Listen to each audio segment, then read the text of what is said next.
Hi again, everybody. This is Hank Zona of the Grapes Unwrapped.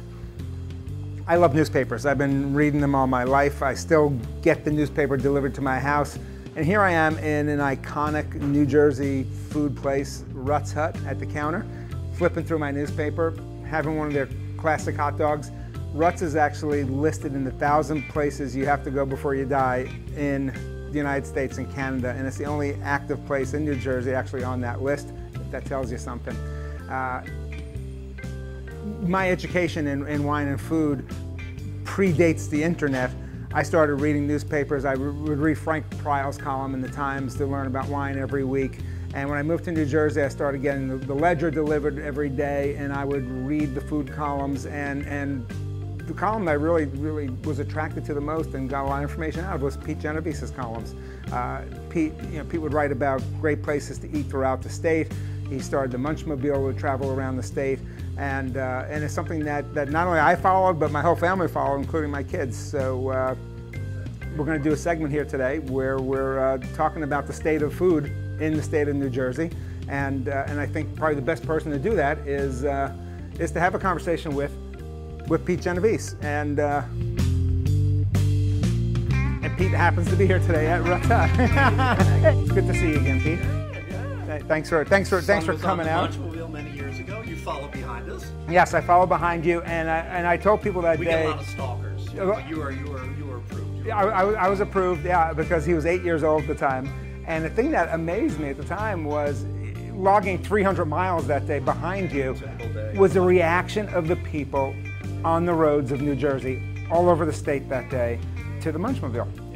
Yeah. I mean, there's nothing like it. I mean, there's a right. man with an 8-foot-long hot dog. Yeah, that's true. It's better. As the only person in the world who's ever driven both the Munch Mobile and the Oscar Mayer Wiener, the Munch Mobile. I drove down Route 1 once. Did you really? So the only person I can drive both hot dog vehicles, and the Munch Mobile would beat it in a drag race if nothing else. The Wiener Mobile is very slow. It's cool. So when we talked about meeting, you said that to you this was really the iconic New Jersey food place to stop at and have our conversation. It's certainly for hot dogs, absolutely. It's one of a kind. You know, the brick outside. You know, the inside with the tile floors that haven't changed in whatever 60, 70 years. Yeah.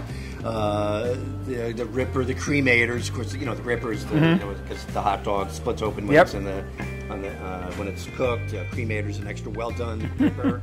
And a lot of people actually. It's amazing how many people who come here over the years that don't know there's a restaurant. Right. They just see this. They think this is Rutt's. There's actually a restaurant there with a kind of a full menu. I was looking at the full menu here. I'm like, wow, beef liver. I said, who knew, right? Because everyone comes in for the hot dogs. Chicken cordon bleu with Rutt's. I'm like, what? Chicken cordon bleu? Okay.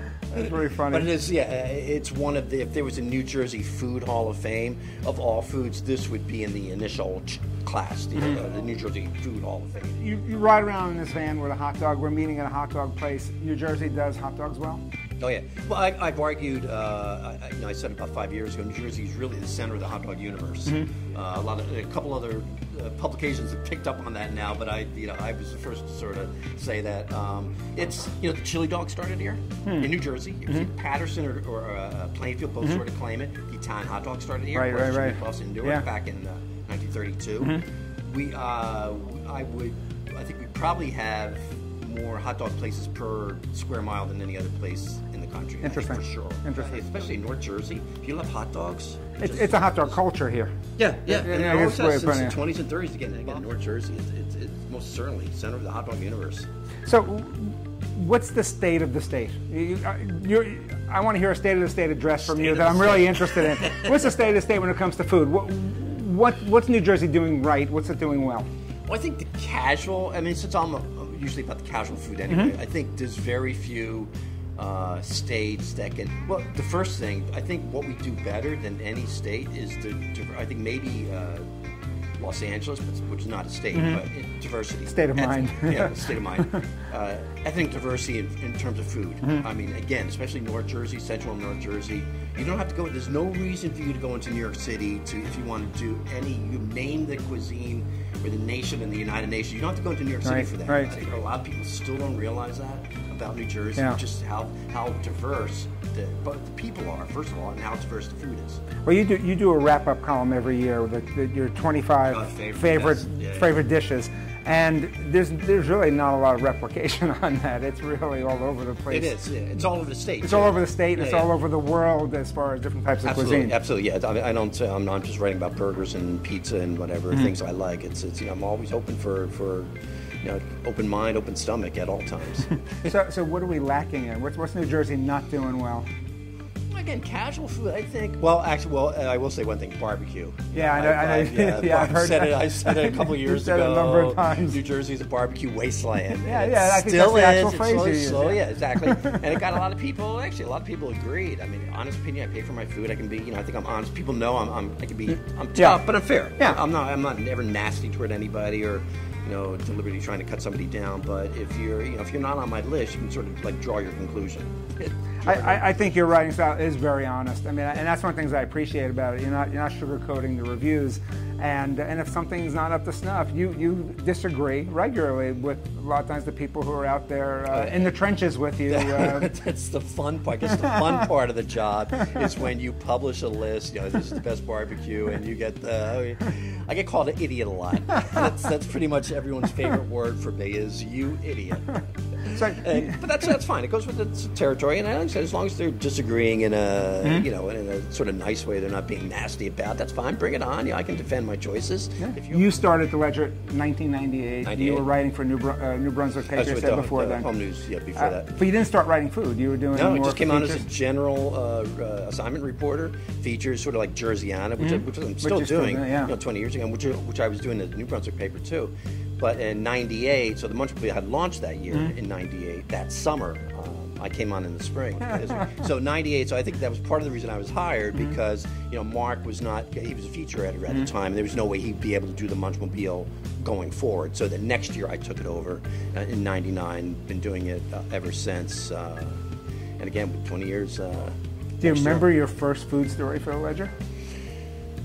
It was. Well, I did a column for many years called Eat with Pete, which was a weekly column, and again, casual food, looking for the, I never did sort of white tablecloth, chandelier kind of places, and places that were not familiar. I was always going down back roads and just looking for, actually my very first column was Tony's Hot Dogs in Newark, in Branchbrook Park. I think that was my very first columm. So you have traveled literally down lots of roads in New Jersey. How many miles a year you think you're putting in? Easily 30, 40, just in New Jersey, 30, 40,000 probably. I mean, that one day I drove behind the Munch Mobile and my son was on it. I know I put in about 300 miles. And it's pretty amazing when you're driving 300 miles in a day behind a van with a big hot dog on it. People just speeding up to wave to say hi. People getting out at red lights. We're on a million smartphones. Sometimes people really follow, and this is your pizza tour. Yeah, we've done. This is nothing to do with the Munch Mobile. It's we've done 6 so far. New Jersey, what we call New Jersey's best showdowns. We've done diners. We've done the first one was bars, which was. Things they make me do. Spent all weekend, spent a whole winter going to bars. Had a driver on top of it. Yeah. God, I hate my job. And these are long. No one does anything like this. No other website, no other magazine in the state goes to the extent that we do. We ask people for nominations, like a week of nominations, a week and a half to vote. We're in the voting stage right now, and then they pick basically half the field. So it's like 50 semifinalists. They pick half. I pick half. The voting, whoever gets the most votes in each region. So 50, I visit everyone, sample, pizzerias all have 2 pizzas at each. A lot of times 50 finalists, that's a good 3 weeks doing that. Then I pick 10 finalists, go back to visit the 10 finalists, and then pick a winner. It's a serious process.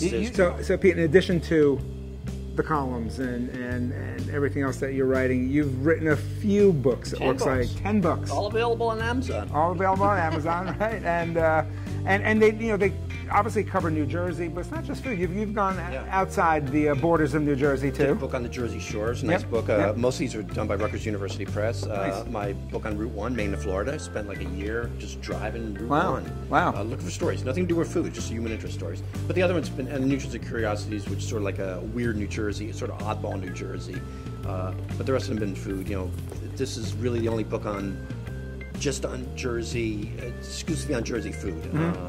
New Jersey, Food Lovers Guide in New Jersey. But my most popular book, what's most classic?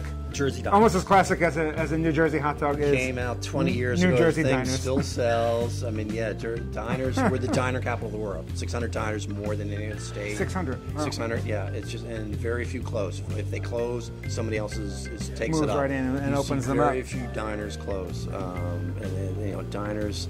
You can't begin to understand Jersey without understanding diners. I mean, it's so woven into the fabric. It really is. Like if you've lived here more than 5 minutes in New Jersey, you've been to a diner. You have a favorite diner. What I normally do at this point is I bring things back around to beverages, starting with wine and other adult beverages. And since I'm talking to the food writer in New Jersey today, and we're in the iconic food spot in New Jersey, I figured I'd focus on New Jersey beverages. The first is a beer from Demented Brewing. You know, I like Carton and Kane a lot, and I think they actually raised the bar in New Jersey as far as beer making goes, and now there's a whole bunch of other really good brewers. And Pete, you actually put this one on my radar because you did a beer review. New Jersey Craft Beer Showdown this winter, and they were the winner. Yeah, this strawberry cream ale I thought was it's a great summer beer. It's a really great summer beer, and I'm thinking to myself, hey, this is a good hot dog beer too. New Jersey wineries, you know. There are New Jersey wine. People say to me, "Oh, they can't be making good wine in New Jersey." I disagree vehemently with them. There are a number of wineries, including Heritage, and Heritage down in Mullica Hill. And this isn't just good wine for New Jersey. This is good wine for anywhere. And Bill Heritage was really excited when I saw him recently at the New Jersey Wine Cooperative, which is a select group of some of the best winemakers in New Jersey, where he's actually growing a Chenin Blanc on his property, and it tastes really good too. It tastes like Chenin Blanc ought to taste, and really excited when I told him that after I tried it that I really liked it. But the other thing I thought that would be fun to focus on today, because I think it also goes great with hot dogs, is cider. And this is Ironbound cider, which is being made in Asbury, not Asbury Park, New Jersey. Asbury out in Hunterdon. It was great with hot dogs. I think it's a great New Jersey story, what Charles Rosen is doing with Ironbound. And I thought it'd be a great way to kind of take out, to do a pairing, and also to take this out. And that would be to try the Ironbound cider made from these Harrison apples, which is an heirloom apple. Sounds good. Yeah, cheers. Salute. Drinking on the job. Drinking on the job. It's allowed. And we're not spitting. And I think I have to have some of this hot dog and see how that goes. Dive into the ripper. Get that relish. Mm-hmm.